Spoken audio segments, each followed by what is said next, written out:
আপনার ফেসবুকে দীর্ঘদিন থেকে ইনঅ্যাক্টিভ থাকা বন্ধুদেরকে যদি আপনি সহজে ডিলিট করে দিতে চান, তাহলে সেক্ষেত্রে আপনাকে যেতে হবে সর্বপ্রথম আপনার ফেসবুকে। তারপর প্রোফাইলে ক্লিক করুন। এরপর সিলেক্ট করুন অ্যাবাউট। তারপর আপনার অল ফ্রেন্ডসে ক্লিক করুন। এরপর রাইট সাইডে দেখতে পাবেন ম্যানেজে ক্লিক করুন।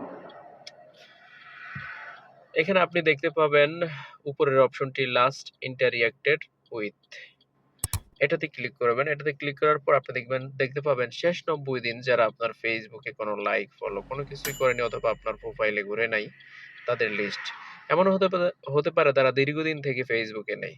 যারা দীর্ঘদিন থেকে ফেসবুকে নেই তাদেরকে ফেসবুকে রাখার কোনো মানেও নেই। তাহলে সেক্ষেত্রে আপনি একটা করে আনফ্রেন্ড করে দিতে পারবেন। আর আনফ্রেন্ড করে দিলেই আপনি নতুন বন্ধুদেরকে আপনার ফেসবুকে এড হওয়ার সুযোগ পাবেন এবং আপনি কিছুটা খালি করে দেখুন, আপনার নতুন অ্যাক্টিভ অনেক ফ্রেন্ড আসবে রিকোয়েস্ট, সেগুলো আপনি অ্যাকসেপ্ট করতে পারবেন।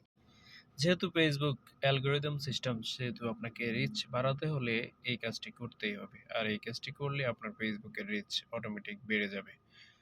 আপনি করেই দেখুন এবং সাক্ষাৎ এর ফলাফল পাবেন। আজ এতটুকুই। আল্লাহ হাফেজ।